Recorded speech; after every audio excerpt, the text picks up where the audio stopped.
हर पल जियो ड्रामा मन मर्जियाँ बन चुका है बहुत ही ज़्यादा इंटरेस्टिंग। उसमें हमें दिखाया जाएगा कि जो सीरत होती है वो सुन लेती है अपने दद्दू को ये बात करते हुए कि जल्दी से हम लोग डेट फिक्स करते हैं और सीरत की जो है वो रुखसती करवा देते हैं। इस पर सीरत जो होती है वो आती है अपने दद्दू के पास और उनको कहती है कि अभी मैं ये शादी नहीं कर सकती। आप मैं आपको यही कहूँगी कि आप मेरी शादी जो है वो आगे पोस्टपोन करते हैं। तो इस पर वो कहता है कि क्यों बेटा क्या हो गया। इस पर वो कहती है कि मैंने टर्की में अप्लाई किया था कोर्स के लिए, तो वो मुझे आज ही बल्कि अभी ही लेटर आया है, तो वो मुझे 6 माह के लिए कोर्स के लिए जाना पड़ेगा। इस पर उसका दद्दू कहता है कि बेटा रुखसती के बाद तुम चले जाना, इसमें तुम्हें कौन सा कोई रोक रहा है वहाँ जाने से। तो इस पर वह कहती है कि नहीं मैंने जाना है। तो इस पर इतने में ही आ जाता है हादी और हादी कहता है कि नहीं दादू यह बात नहीं है, बात कोई और है। तो इस पर वो कहता है कि बेटा आप मुझे बताएं कौन सी बात है।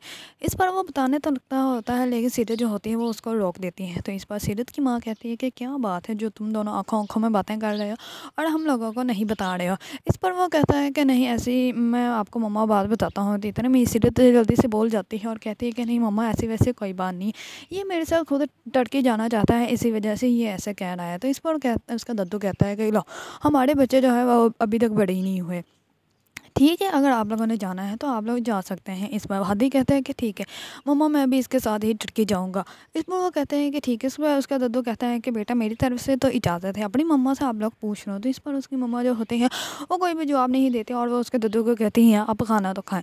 दूसरी तरफ सिरे जो होती है वो लॉन्च में खड़ी होती है, तो वहाँ पर हादी कहते हैं कि एक ना एक दिन तो सबको सच पता चल ही जाना है। तो इस पर सिरे कहती है कि मुझे भी पता है सच साबित हो ही जाना है, लेकिन मैं तब सिर्फ ये देखना चाहती हूँ कि दद्दू जो है वो क्या शुजा को लेकर फ़ैसला करते हैं। क्या इस ख़ानदान की लड़कियों पे ही ये सब कुछ फ़र्ज़ होता है और ये सब इज़्ज़त और सारे हकूक़ जो है सिर्फ लड़कियों ने ही अदा करने हैं, क्या लड़कों के लिए कुछ नहीं है। और ये सब कुछ सुन लेती है उनकी नौकरानी। दूसरी तरफ नौकरानी जो होती है वो जहन में से गुजर रही होती है, तो शुजा जो होता है वो गढ़ के नंबर पे करता है कॉल, जो कि नौकरानी उठा लेते हैं। इस पर वो उसको कहता है कि मैं सीरत जो है मेरी कॉल रिसीव नहीं कर रही तो उससे मेरी बात करवा दो। इस पर नौकरानी कहती है कि आप उनके मोबाइल पर कॉल कर लें। तो वो कहता है कि मुझे ज़्यादा समझाने की ज़रूरत नहीं, मुझे पता है कि कहाँ कॉल करनी है।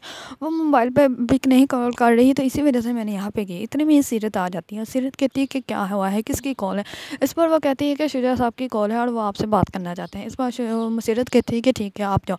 इस पर सीरत जो होती है वो शुजा को सीधा एक वो कहती है कि तुम्हें पता है कि ये मोबाइल जो है ज़्यादातर नौकरों के पास होता है, तो तुम्हें इस पर कॉल करने की क्या ज़रूरत है। तो इस पर वो कहता है कि जब तुम मेरी कॉल रिसीव ही नहीं करोगे तो फिर मुझे कहीं ना कहीं तो कॉल करनी ही पड़ेगी। इस पर सीरत जो होती है वो कहती है कि जो आपने किया है वो बिल्कुल भी सही नहीं किया, आप मेरे साथ आते रहे, मुझे मिलते रहे, हम लोग शादी की प्लानिंग करते रहे और आप जो है दूसरी तरफ अपनी शादी करके बैठ गए। सब कुछ झूठ था, आप मेरे जज्बात के साथ खेल रहे थे। इस पर जो होता है शुजा वो कहता है कि ऐसा कुछ भी नहीं था, उसने बस मुझे अपनी बातों में डाल दिया था, मुझे समझ नहीं आई क्या हुआ। वो मेरे सामने मंडी मराने की बातें कर रही थी तो मैं क्या करता, मुझे शादी करनी पड़ी। इस पर वो कहती है कि अब आपने कर ली है शादी तो निभाए, मैं आपसे कोई ताल्लुक नहीं रखना चाहती और ना ही अब आप मुझे बार बार कॉल करें। इस पर वो कॉल जो होती है वो कट कर देती है। शुजा जो होता है वो बहुत ज़्यादा परेशान होता है और वो घर भी नहीं जाता और वो सीधे ही चला जाता है अपनी क्लिनिक जाता है। तो उसका जो स्टाफ होता है वो कहता है कि सर आप यहाँ पे, तो वो कहता है क्या हो गया, मेरा क्लिनिक है, क्या मैं यहाँ पे आ नहीं सकता। तो इस पर वो कहते हैं कि जी क्यों नहीं। इस पर शुजा उसको कहता है कि जाओ मेरा ऑफिस जाके दरवाज़ा खोलो। इस पर वो उसके ऑफिस का दरवाज़ा खोल के चले जाते हैं। शुजा जो होता है वहीं पे बैठ के बहुत ज़्यादा सोचता रहता है, उसका सर फटने वाला होता है क्योंकि तमाम बातें उसके दिमाग में घूम रही होती हैं जो सीरत ने की होती हैं, जो क्लिनिक में हुई होती हैं और जो मंशा कर रही होती है। इस पर वो जो होता है वो सोचता सोचता वहीं पर ही सो जाता है।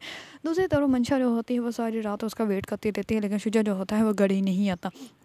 इस बार सुबह होते ही जैसे ही शुजा उसकी कॉल रिसीव करता है तो मंजा कहती है कि तुम कहाँ पे थे, मैंने तुम्हारे ऑफिस के भी नंबर पर डायल किया, तुम्हारा मोबाइल भी डायल किया, तुमने कोई भी कॉल रिसीव नहीं की और तुम किसके साथ थे और कहाँ थे। इस पर वो कहता है क्या हो गया, सुबह सुबह तुम्हारा दिमाग ख़राब हो गया। तो इस पर वह कहती है कि जब से मैं इस घर में आई हूँ आप यहाँ तो घर होते नहीं, अगर घर हों भी तो आपको अपनी पहली वाली बीवी के गम ही खाई जा रहे होते हैं, मैं तो परेशान होंगी। इस पर शुजा जो होता है वो कहता है कि अगर तुम इतनी ही परेशान हो गई हो मुझसे शादी करके तो क्यों ना हम लोग इस शादी को ख़त्म कर दें। इस पर मंशा कहते हैं कि शुजा आपको हो गया क्या है, आप कैसी बातें कर रहे हैं। इस पर मंशा जो शुजा जो होता है वो कहता है कि हाँ ना, अब तुम अगर इतनी ही परेशान हो तो हम इस रिश्ते को ख़त्म कर देते हैं, तुम भी स्कूल में आ जाओगी और मैं भी स्कूल में आ जाऊँगा क्योंकि मैं तो बहुत ही ज़्यादा तंग आ गया हूँ इस रिश्ते से। इस पर मंशा जो होती है वो कहती है कि शुजा आप पागल हो गए हैं, ऐसी बातें कौन अपनी बीवी से करता है। तो इस पर कहता है कि मैं करता हूँ। इस पर मंशा जो होती है वो कॉल कट कर देती है और बहुत ज़्यादा ड्रामा क्रिएट करना स्टार्ट कर देती है।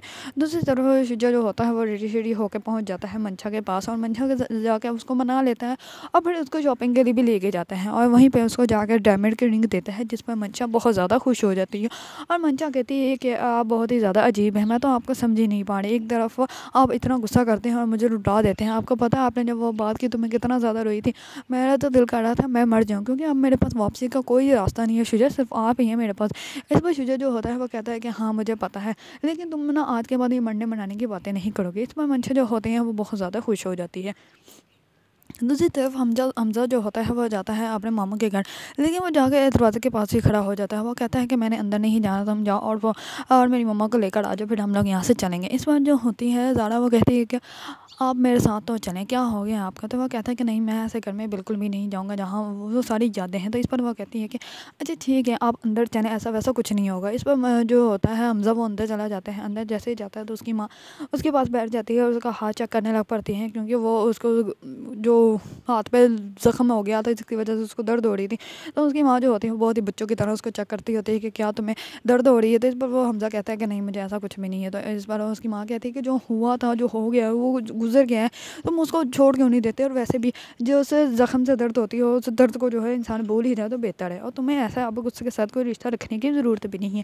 इस वजह जो हमजा होता है वो कहता है कि हाँ ज़ारा भी यही कहती है। तो इस पर वो हमजा की माँ कहती है कि अच्छा अब उसकी बातों में ना आ जाना। दूसरी तरफ ज़ारा जो होती है वो अपने बाप के पास जाती है, तो उसका बाप जो होता है वो सो रहा होता है, तो वो उनको उठाती नहीं, सिर्फ उनके पाँव के ऊपर हाथ रख लेती है। तो इस पर इतने में उसके पापा जो होते हैं वो जाग जाते हैं और कहते हैं कि मेरा बच्चा आ गया, तुमने मुझे बताया क्यों नहीं? और बच्चे इतना देर करते मिलने में, क्या ये अब तुम्हारा घर नहीं है? इस पर वो कहते हैं कि नहीं पापा, लेकिन आप मुझे ये बताएं आपने अपनी सेहत का क्यों नहीं ख्याल रखा, और ये कमरे की क्या हालत की हुई है? नौकरानी क्या सही काम नहीं करती?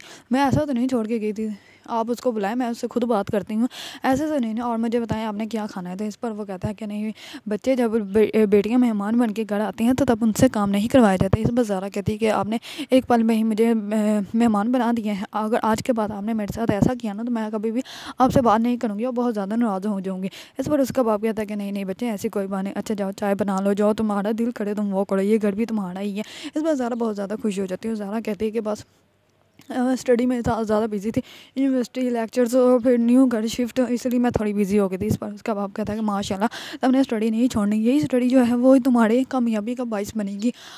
इस पर ज़ारा जो होती है वो कहते हैं कि जी ये बात बिल्कुल मुझे पता है। दूसरी तरफ हमज़ा जो होता है हमज़ा के बारे में ज़ारा का अब्बू पूछा था कि हमज़ा कहाँ है, तो इस पर वो कहती है कि उसकी मम्मा उसका जान छोड़ेगी तो फिर ही ना। इस पर ज़ारा का बाप जो होता है वो कहता है कि हाँ बिल्कुल, आपा उससे करती भी बहुत है। दूसरी तरफ जैसे ही हमज़ा आता है ज़ारा के बाप से मिलने के लिए, तो ज़ारा का बाप कहता है कि बेटा देखो, तुम्हें आज यही लगता होगा ज़ारा ने तुम्हारे साथ गलत किया, तुम्हारी मोहब्बत छीन ली है, मगर ऐसा कुछ भी नहीं।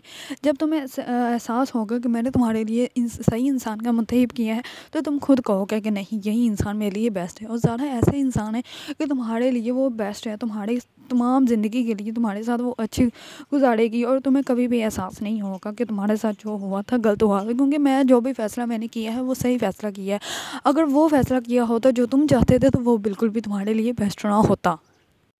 दूसरी तरफ हमज़ा जो होता है वो कहते हैं कि जी मामू जान, मैं आपसे बिल्कुल भी नाराज़ नहीं हूँ और मुझे पता है कि आपने मेरे लिए बिल्कुल सही फ़ैसला किया है। ज़ारा जो होती है वो फ्रूट्स लेकर आती है और कहती है कि बाबा आपको ये खाने ही पड़ेंगे।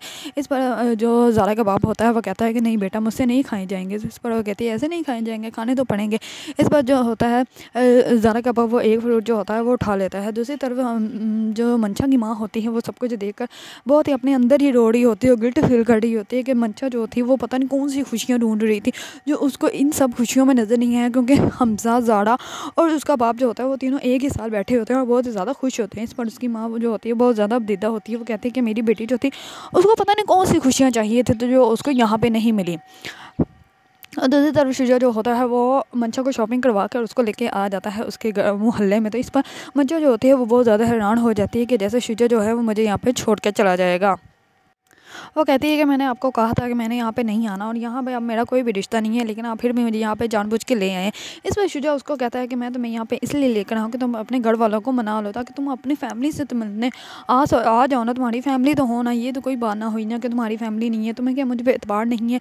इस बार मंशा जो होती है वो चुप कर जाती है, लेकिन जैसे ही मंशा जो है वो दरवाज़ा नॉक करेगी तो उसका बाप बिल्कुल भी उसको अंदर नहीं आने देगा, क्योंकि उसके बाप को बहुत ही ज़्यादा उस पर गुस्सा है।